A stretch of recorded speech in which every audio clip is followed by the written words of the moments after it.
Friends नमस्कार आपण मानक मोर चैनल इंडियन फ्लेवर को बहुत बहुत स्वागत जनाऊँगी। आज मु देखाइबी आपण मानक खूब कम समय होउथिबा सहज और सुआदिया चिकन करी। आशा करुछि चिकन करी टी आपण मानक भल लागिबो। जदि चिकन करी टी भल लगे चैनल टी को सब्सक्राइब करने को भूलिबे नहीं। तो देरी न करी चलंतु रेसिपी टी को स्टार्ट करिबा।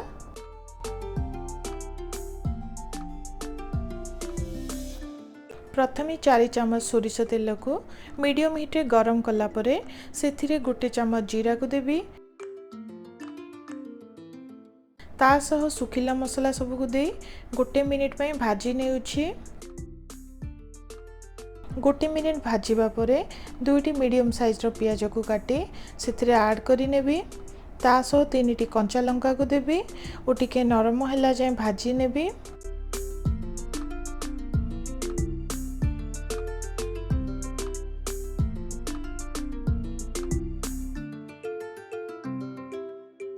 प्राय 2 ରୁ 3 मिनिट भाजीबा परे पियाज देखा टिके नरम हो गलानी।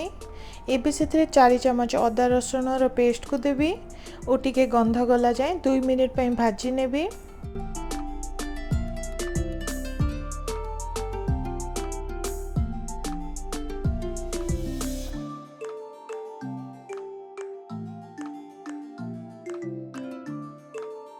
दुई मिनिट भाजीबा परे गोटे टमाटो को काटी सेथिरे देई देबी। स्वाद अनुसार लूण को देबी।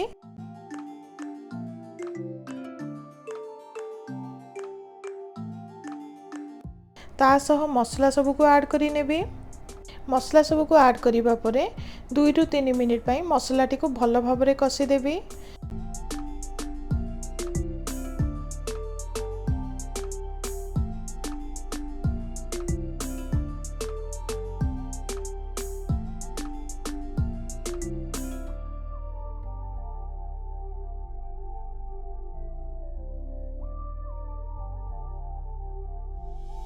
देखंतु मसलाटी भल भाबरे कसी गलानी। एबे सेथिरे चिकन को ऐड करिबा। एठी मु नेछि 800 ग्राम चिकन। चिकन टी को मसला सहित भल भाबे मिसाई 20 ରୁ 25 मिनिट पई कसी देबी जहा द्वारा मसला सह चिकन टी भल भाबरे कसी जिवो।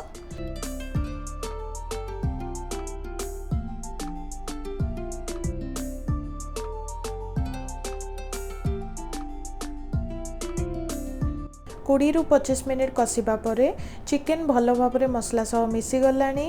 एबे सेथिरे गोटे छोटो ग्लास टे गरम पानी को देबी।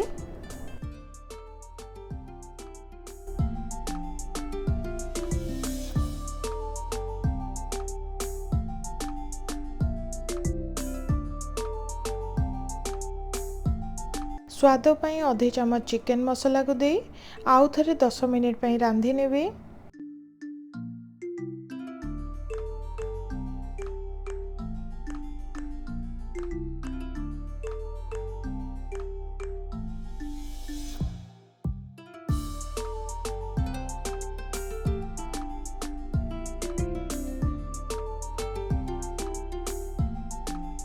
किछि समय रांधिबा परे देखंतु चिकन करी रो ग्रेवी ठीक होई आसिलानी।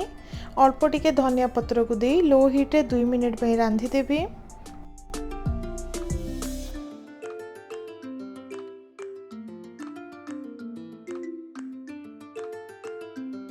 देखंतु चिकन करी टी वर्तमान रेडी होई गला।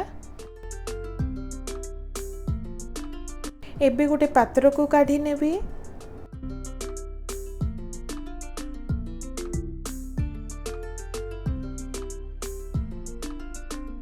आशा करुछि आजिर चिकन करी टी आपण मानकु पसंद आसीथिबो। मोर नेक्स्ट वीडियो पई चैनल टी को निश्चित सब्सक्राइब करंतु। रहुछि मोर वीडियो टी को देखिथिबारो आपण मानकु बहुत बहुत धन्यवाद।